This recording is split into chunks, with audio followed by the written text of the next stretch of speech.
Welcome to today's episode on mama bearing. A reminder that our podcast is not medical advice. And we are going to actually do this episode completely different than what you usually do. And so you are in for some perhaps unexpected surprises. And I'm going to be live coached by my distinguished co-host, Dr. Jessie Mahoney, on some of the parenting woes that I have been undergoing in my own life. So thank you for doing this, Jessie. My pleasure. I love the idea of giving our listeners an experience of actual coaching and learning from someone else being coached. So when we start coaching, usually it starts very simply. And I will literally ask someone, so what are you struggling with? What's the problem? What's going on? And so let me ask you that, Ni-Cheng, and we will just dive right in unless you have questions or thoughts about what I shared. I think it's funny that you are a life coach and we have not talked about the thought model 90 something episodes in, but better late than never. And also I wanted to add in that mindfulness absolutely has helped me in the circumstance that I'm going to briefly summarize and have Jessie basically live coach me. However, that being said, though, the mindfulness practices that I have engaged in have allowed for some temporary reprieve.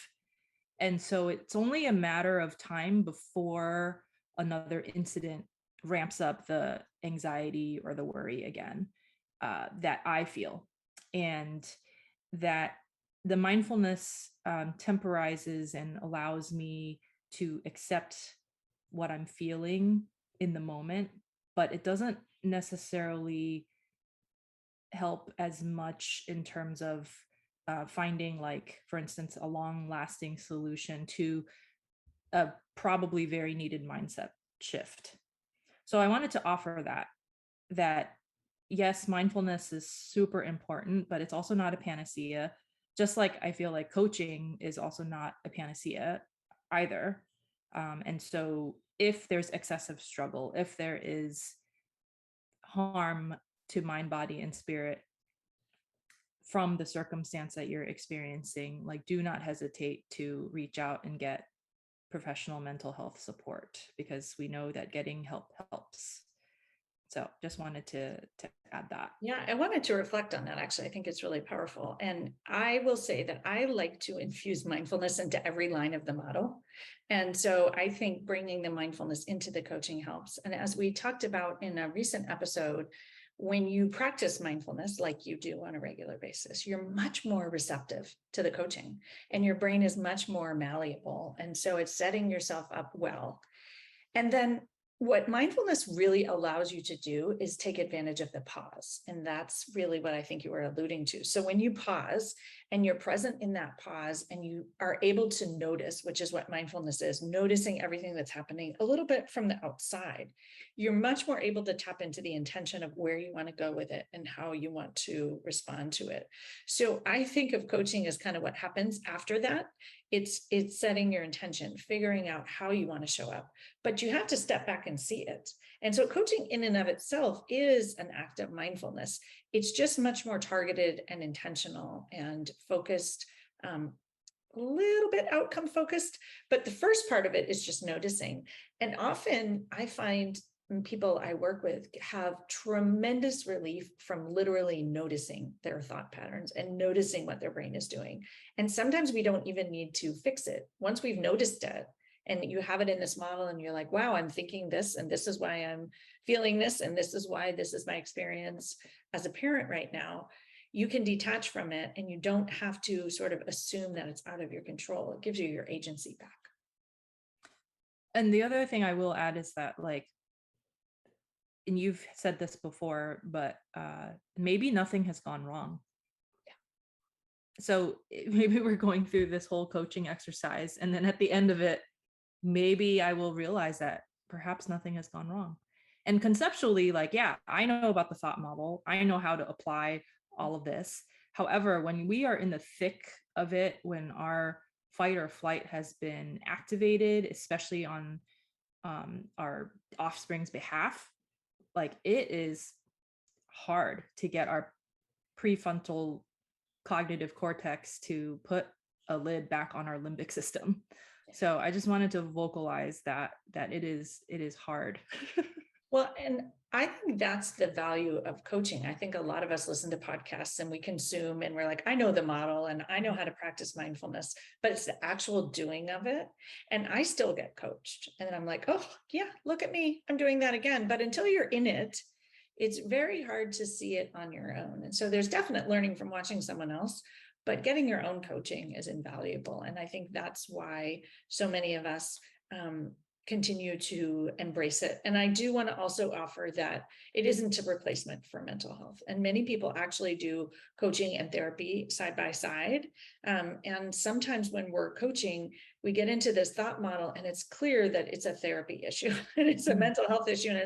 And I think it's really important. And a good coach will immediately say, ooh, I think you need more support, or a different kind of support. I shouldn't even say more support, but a different kind of support.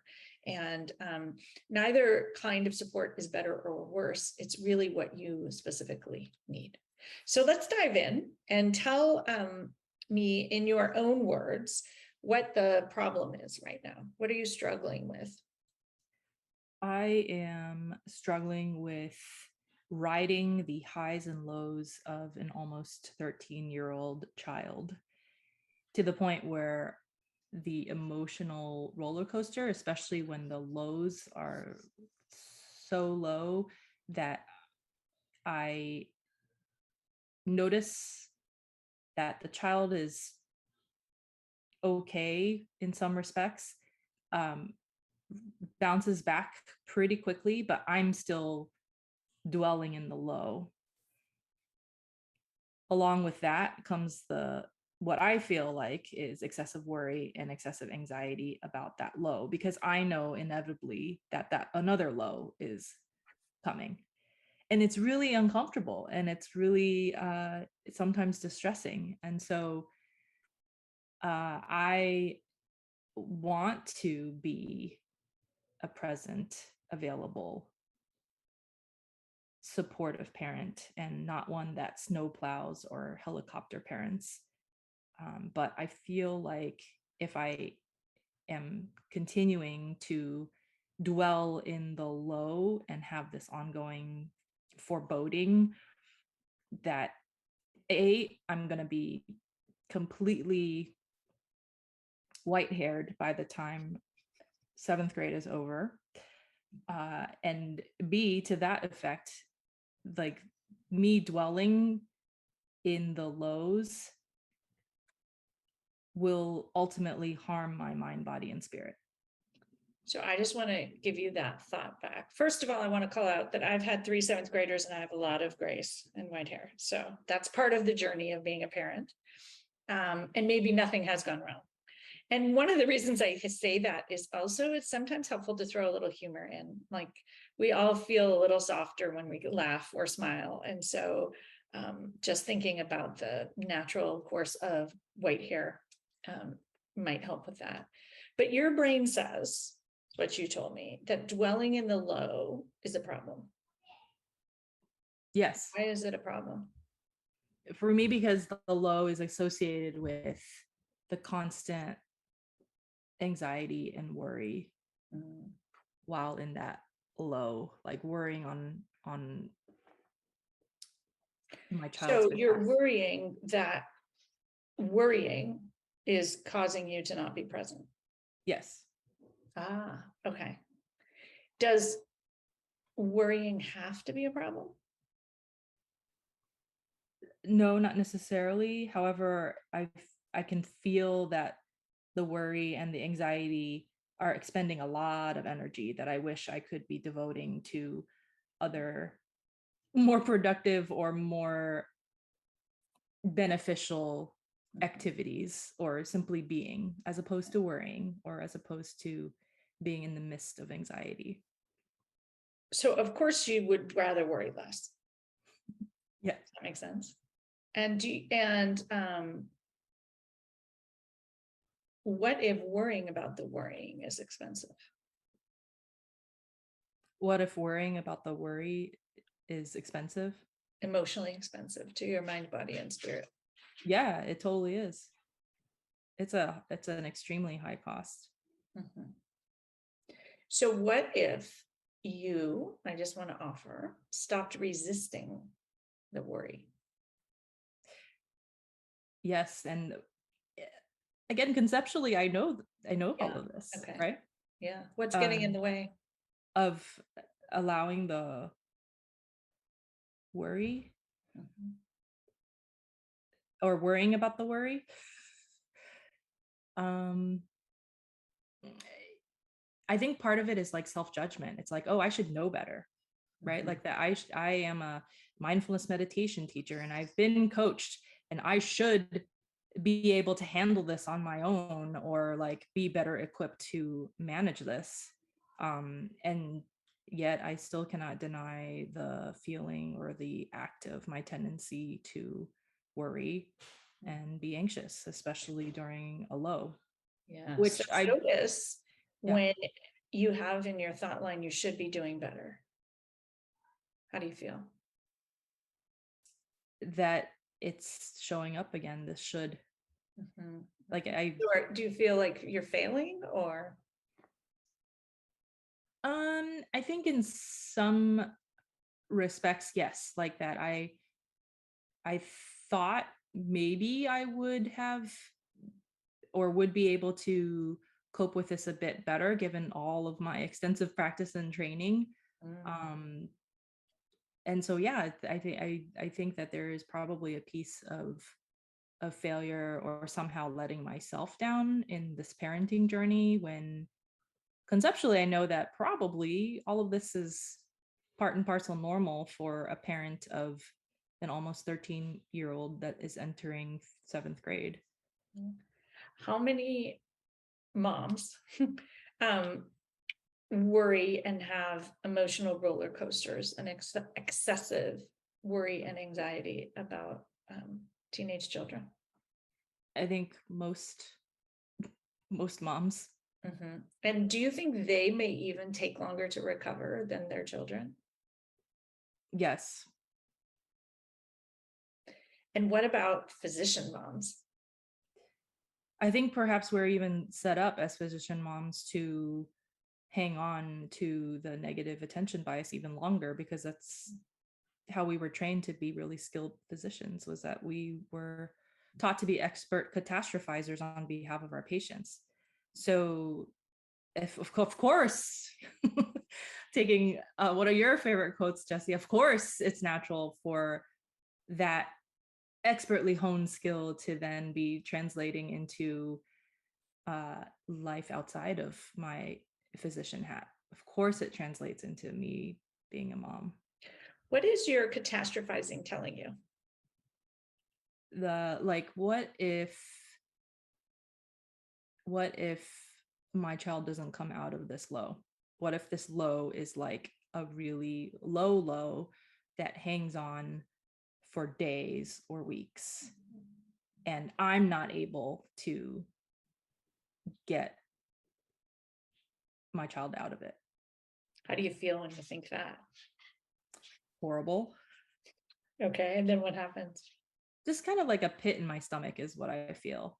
But I also know that there are a lot of supports that are already in place that perhaps I haven't given enough credit to, that I've set up for both me and my child, so that even if that happened, that there would still be support and a path forward in a way that's healing. And I just want to point out there that when you looked at your catastrophizing from outside, rather than just feeling the dread, and you were like, oh, well, what am I catastrophizing about? All of a sudden you were like, oh, I do have a lot of supports. Huh, I have set those up for myself. But you probably weren't focusing on those before until you were able to step back and look a bit from afar at the thoughts. Yeah. And so if I just want to point out that that thought that like she may stay really low and you won't be able to help her out of it. You said you feel terrible, and then you're showing up for both of you. What happens when you just feel terrible, the pit in your stomach? I think I just sit with it, and I want to not feel terrible. So you resist it. So there's definitely a component of resistance, or like, what can I do to not feel terrible? Mhm. That feeling, that pit in my stomach, somehow indicates that something has gone wrong. Okay, so in your how you're showing up for it is thinking something's gone wrong, focusing on fixing and doing, and judging yourself was something else you mentioned. And so if we're using that thought model, that's your A line. What's your result when you are doing those things? So my results currently are that I am hanging on to the lows for a lot longer than I feel like I need to be, and missing out on when the child is not in a low, when there are highs and mediums and average days, that I'm still stuck in the low and I'm not able to be present in the way that I want to be for her the rest of the time, because I'm waiting on bated breath for the next low to come, which I know inevitably will. But Well, yeah, so you don't have the result you want of being present, available, and supportive. yes, I would When say you that. think the thought that something terrible is going to happen and she's not going to get out of the low, you're also not getting yourself out of the low when you think that thought. Yeah. You're extending it. Do you see that? Mm-hmm. So some people, when we're coaching, we're really thinking about a result. Like, I just want to be present. I'm going to work backwards. I'm going to think all those Pollyanna positive thoughts. And I'm thinking, first of all, you've probably tried that because you're not a newbie to being coached and or a newbie to mindfulness. But what comes to mind here is, well, of course, what you mentioned, but compassion for the fact that like it's hard to be a mom and we want our children to always be happy and feel good. And of course, you want to fix it for you and for her. And as physicians, we are natural fixers, right? So you're like, problem, fix it. I don't feel good. It's a problem. I'm going to fix it. Yeah, there's an inherent reflex, Mhm. despite all of the additional training in the postgraduate adult Yeah. attending world that we've all Yeah. had, to still be reflex fixers. Mhm. Mhm. And how's that reflex fixer working for you? It's exhausting, Mhm. especially because the ultimate circumstances that she's facing are outside of my control, and a lot of the time outside of her control. I was just going to say that. What's in your control here? It's always about the response. Yeah. That's So the I only thing. often say what you do, what you say, and how you think and feel about it to give you like concrete. So in this scenario, what what appeals there? What I do is maybe just have some self-compassion when I'm finding myself in the lows, Mhm. and allowing that, okay, this low I'm riding with her and it may be longer than her low, but that's okay. Mhm.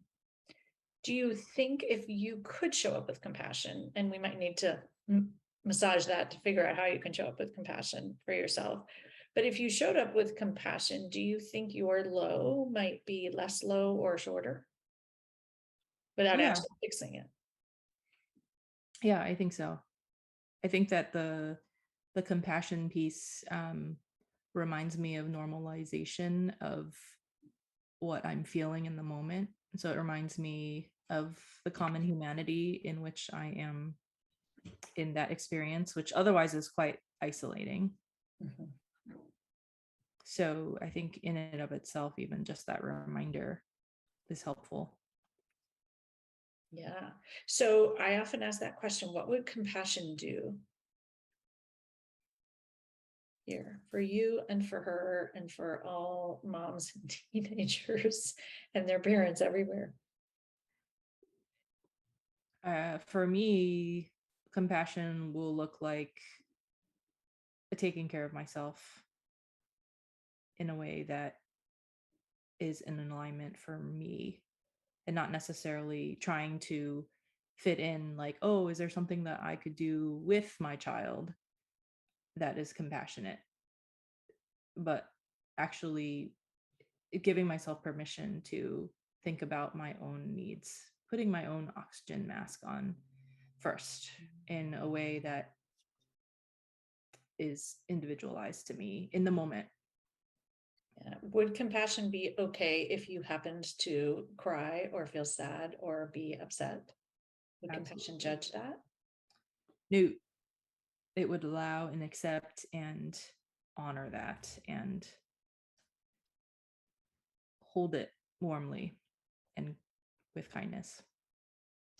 And the other thought I have here is if you happen to not show up with compassion for yourself and you happen to judge yourself and be frustrated and resist all of it, what would compassion do then? I think the same thing. It would still allow and accept the judging of the worry and the anxiety that's arising and hold it with tender warmth and kindness, simply because it's what is real in the moment. Yeah. So compassion would maybe accept what is with softness. You don't have to like it, by the way. I often talk about accepting but not liking. Because as you mentioned, it's very uncomfortable. One other thought I have for you here in terms of, do you feel like you have some relief thinking about it that way? Yeah. Yeah. A little. One other thought I have for you here is what I mentioned in the beginning when I was talking about the model. If in your circumstance line, we can put all the facts of being a mom and having a 13-year-old and all the things, but what I would advocate is what if you put worry, anxiety, and lows and catastrophizing all in your circumstance line that you have. Mm-hmm. And yes, we could say, well, they're in your control. And if you super managed your mind, you wouldn't have them. But let's just say you didn't, because I think that's where things can kind of soften. So if you have that in your circumstance line, now you are in a low longer than you think you should be. You're anxious, you're worried, you're catastrophizing. How do you want to show up for that? What? And you can, in the model here, I like to offer, you can choose to think about it somehow. You can choose how to feel about it, or you can choose the A line. And what we kind of just did is put compassion in the A line. So I want to show up compassionately. What would you have to think or feel? But you might want to pick something else. Like you might say, oh, so I'll give an example of, you could think a thought like, oh, all moms who love their children show up anxious and worry, and nobody would want to be feeling uncomfortable and in a low longer than their daughter. How does that feel? Helpful. Just thinking about like the thoughts that I have about the sea line being those things that you just mentioned. Because in reality is as previously established that the T line is filled with like self-judgment Yep. and not compassionate, almost like self-flagellation. The shoulding comes in, but then if we want to shift that and have the A line include and be predominantly compassion, then the T's have to shift somehow. And I think in the past, one of the misconceptions about changing our thoughts is that the thoughts have to still be believable, And so what are believable thoughts for me is that I'm learning to be more compassionate with myself when anxiety, worry, and catastrophizing show up in parenting. Yep. And And you're learning this is your first time around. You get a whole do-over. 9 more years. And or this is like the beginning of teenagerhood. Like there's more to come. Yeah, this is just the beginning. You're just getting started. Right. And it's like another aspect is that just popped up for a T is that this is like a whole curriculum for me too. So this is absolutely a learning opportunity, as painful as it's going to be, with all of its own ups and downs of learning. And that it will probably, and it already has presented a lot of like reparenting opportunities for myself in my own like tumultuous years as a teen. Well, and I think that's one of the things about teenagers that watching our teenagers go through it can bring up a lot of our own teenager stuff. And so just compassion for that as well. The other thing I think is really helpful that we haven't kind of poked at is that this unintentional model where you're judging yourself, etc., like it has value in and of itself, right? And so just noticing, like we always want to fix it. It's like, I'm going to get to a different A line that's more compassionate. But there's a lot of learning in why you're showing up judgmentally, because you can see how in many spots in your life you're showing up judging yourself. And judgment has served you really well along the way. It's gotten you to be, very high achieving, lots of awards and degrees and leadership positions and all of that. And so I think when we can hold that with a softness, right? And worrying has also served you really well, honestly. It's expensive, but it's also been helpful. Mm-hmm. So just, you don't have to maybe resist it quite so much, because you can say, oh yeah, of course I'm a worrier. Of course I'm judging myself. Those are old habits. Yeah, I will definitely own that I am an expert noticer and an expert worrier and an expert judger. Mm-hmm. And so of course you're judging yourself for not having figured this out yet. Of course. Yeah. So how do you feel now about it? A little bit more easeful.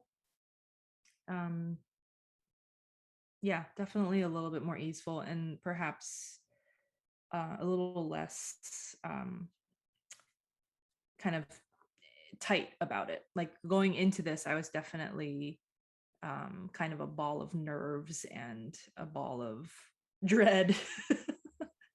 But having gone through it, I definitely feel a sense of a little bit of ease settling in, that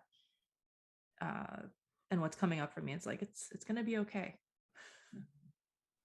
Is there one spot where your brain is just still like, yes, it's going to be okay, but maybe not? Or like, is there one little thing that's like you're still sticking on? Your brain does not want to let go of. Yeah, I think that like maybe in the background, because even as we record this today, on Labor Day, even as we record this, the child is going to be entering in a situation that is predetermined and scheduled, that in the past has brought about some pretty significant lows. And I'm kind of worried about that. Mm-hmm. But like now I'm like, of course I'm worried about that, because historically it has brought about like pretty significant lows for, both so the child and me. So one of the things you can do in coaching is to say, because your brain says, okay, well, I can have more compassion, but still not going to solve the problem for the teenager, right? Mm-hmm. And so, and of course, as a mama bear, we don't want our teens to go through pain and figure this out. One of the things I talk about in Parenting with Presence, and it's come up a few times in this podcast, though, is that say she has to work through this. The learning that she's going to gather from working through this with you around to support her is going to be invaluable. And better to do this now with you around than in college with you not around. Very true. I had another thought here too, which just strikes me as you tell me that your teenager rebounds faster than you do. And so what if she's got getting better and better, like she's practicing this and getting better and better? Yeah, I definitely perhaps am not giving her enough credit for her own development of resilience in the face of adversity. What if she's exceptional at that? I've heard you actually say that. Yeah, you're right. And I forgot that I have actually said that because I have been so like in the worry and the negative attention bias that I have forgotten even all of those positive historical attributes that have been demonstrated in the circumstance line, like irrefutable fact Yeah. circumstances. So it's just possible. It's possible that she is learning too. Yeah, without a doubt that this is a learning opportunity for them. It's just for me, it has been hard to definitely watch the struggle, even though conceptually I know that the struggle is needed for the learning and the life lessons that will help in adulthood and are necessary for independence in adulthood. Of course, it's hard. Who wants to watch anybody struggle and suffer? Especially someone that you love so much.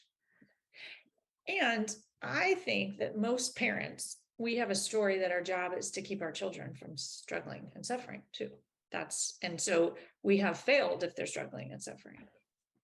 And we also think that we should struggle and suffer along with them. Like if we're doing okay, but they're not, then we can't be okay. There's that adage of, we're only doing as well as our most pained child. I'm not saying it quite right, but so I think that's kind of just realizing that perhaps you're bringing a little bit of that to it also.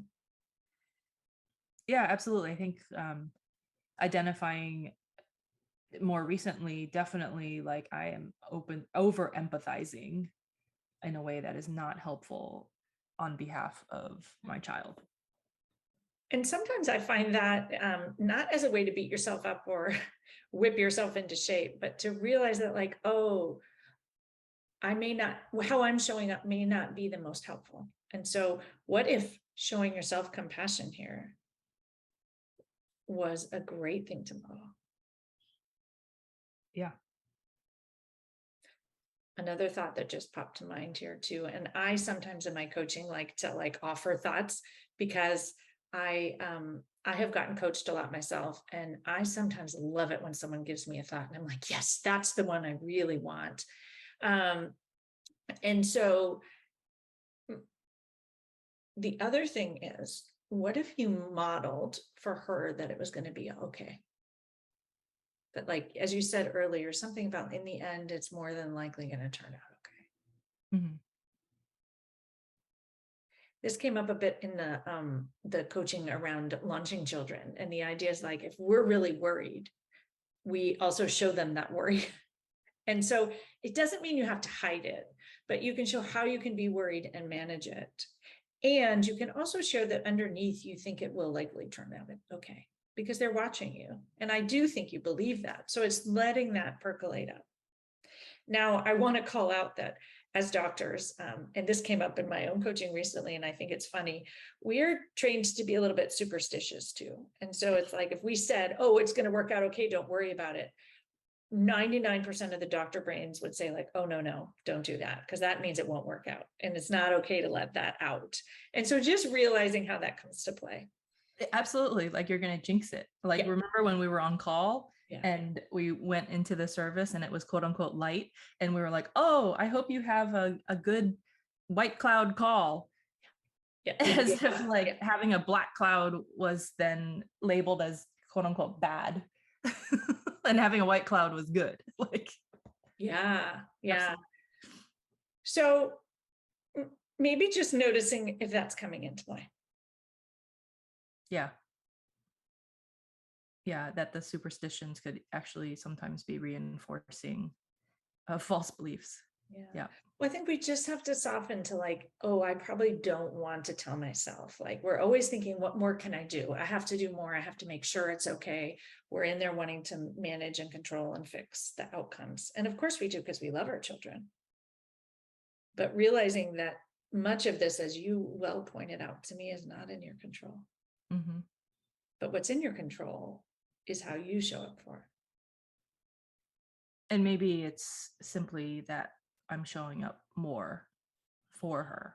Like I'm making myself more available to be the one that picks her up and drops her off, or to have more intentional moments of connection where it doesn't necessarily have to have an agenda. It's just simply being with, as opposed to what I sometimes really want to do. And that is like, how are you feeling? How are you feeling now? How are you feeling now? And like overdoing, like all of a sudden it becomes this like interrogation that becomes counterproductive. Yeah. So given all this, how do you want to show up for this week, and even whatever's happening today, the potential challenges of the day for you and she? I think it just comes back to being a supportive, present mom. Okay. And what does that look like? What do you need to think and or feel to do that? To keep in mind that, no matter what happens, more than likely it's all going to turn out okay. That I already have the support systems in place should there be a prolonged low that needs additional attention, and that giving myself compassion for when the anxiety, worry, and catastrophizing shows up again, because it inevitably will. It will. Only a matter of time. Yeah. Well, I think also when that happens, it's like nothing's gone wrong. It's just what I do. I'm an expert at this. As you said, you're an expert at all those things. I think that our brain says when they happen, like we need to fix something and solve something, and we need to make them go away, especially a brain that is like, I've done mindfulness, I've done coaching, so I need to not feel these things. Yeah. So recognizing when my shoulding gets in the way of the allowing and the accepting. That is hard to do. Mm-hmm. Well, what will help you? The compassion piece will help me allow and accept. Even if I am judging the not having enough compassion for myself. Mm-hmm. Well, it's the worry about worry and the judging about judging, right? So I think just noticing those loops. And that's where the noticing, you don't have to solve them. You're just like, oh, look at me looping again. Mm-hmm. Helpful. So what do you want to carry forth with you for the next part of this journey? Maybe a word for the fall or a tool to come back to? I think acceptance comes to mind. As much as my worry, anxiety, and catastrophizing wants to buck against that, but working towards having more self-compassion about acceptance, and there's also an inherent trust in all of this, that yes, this is absolutely just the beginning of probably a taste of perhaps an even more tumultuous journey over the next couple of years, and that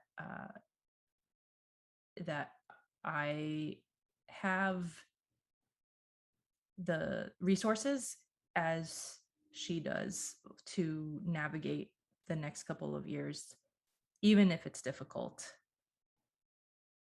and that the supports are there, and that we can call in a cavalry should it need to be called in. Yeah.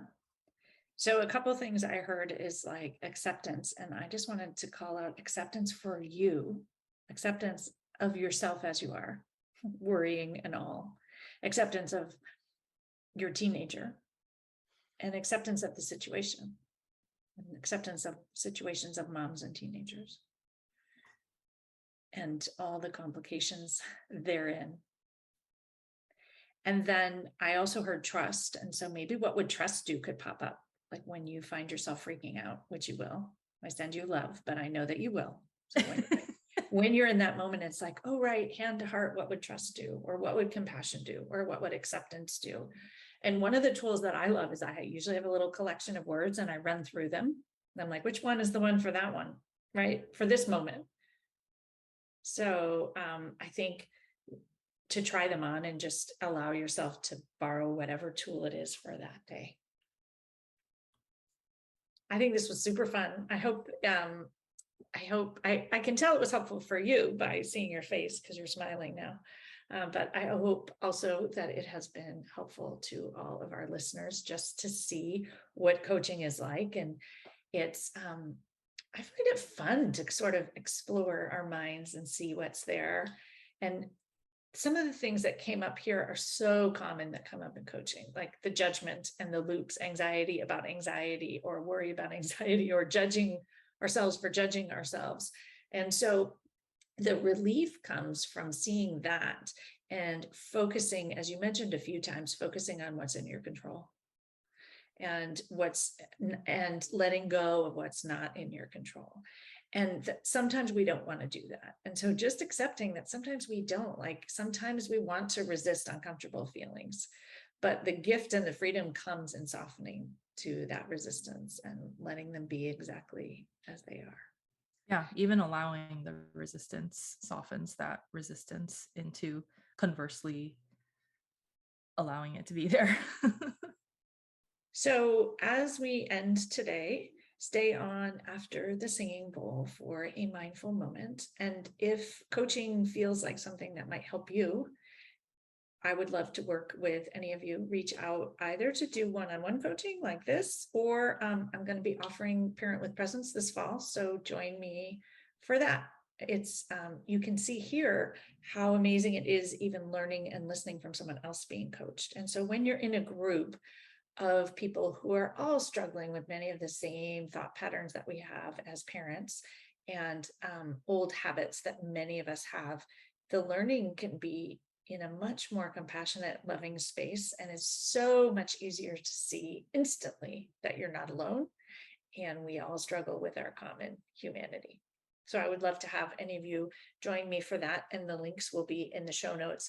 I will also put a link to the information about that thought model in the show notes, because so you can take a look at it and notice how it works a little bit more, because I think sometimes the visualization can be helpful.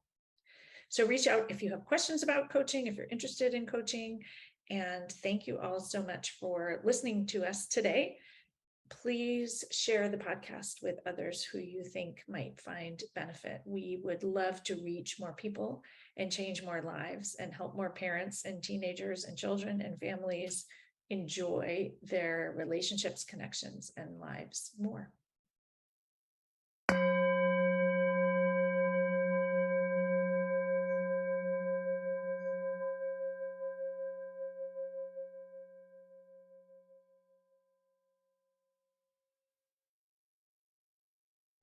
Welcome to today's mindful moment, an exercise in compassion for yourself.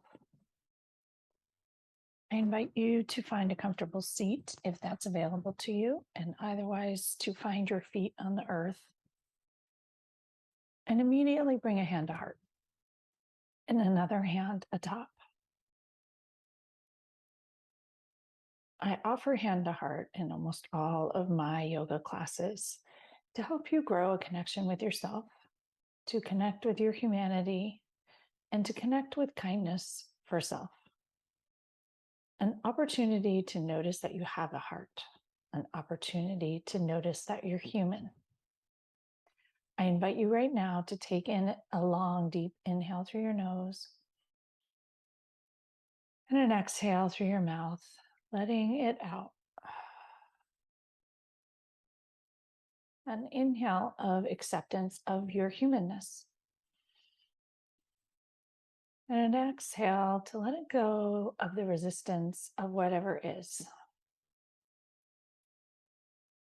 An inhale of compassion for your worry, for your love, for your desire to fix, manage, and control. And on the exhale, softening into the idea that maybe you can let go of that with just a smidge.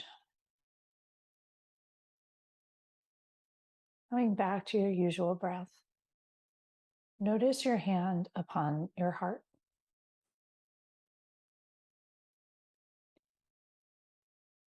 Taking a moment to connect with your heart underneath, realizing you are a human with a heart, a beautiful, functioning heart, a heart that beats and feeds itself first. Recognizing that humans are fallible and you are fallible and your children are fallible. And yet, in the end, it almost always works out okay.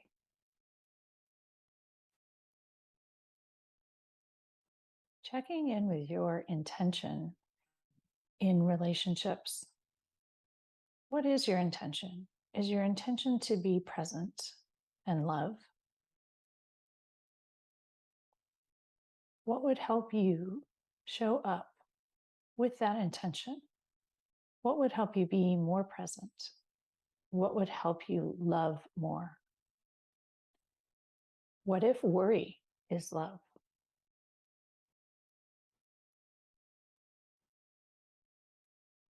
What if we're all learning? Our children are learning. Our parents are even still learning. Humans learn. Humans grow. Humans evolve.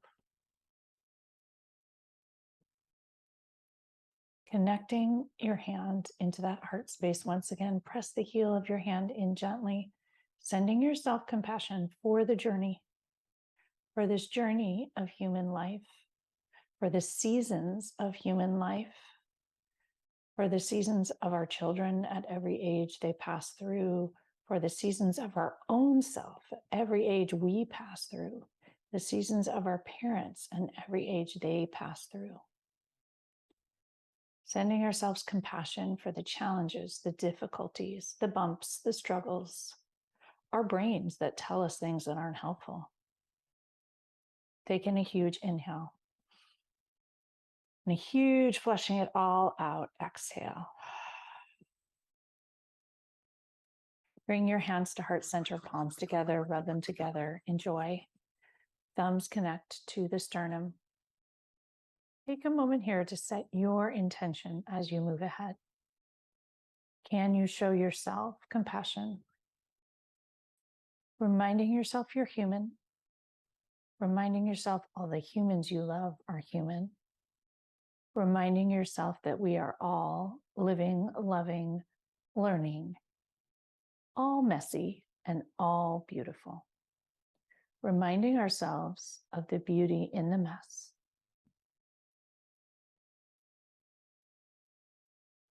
Have a beautiful week. Namaste.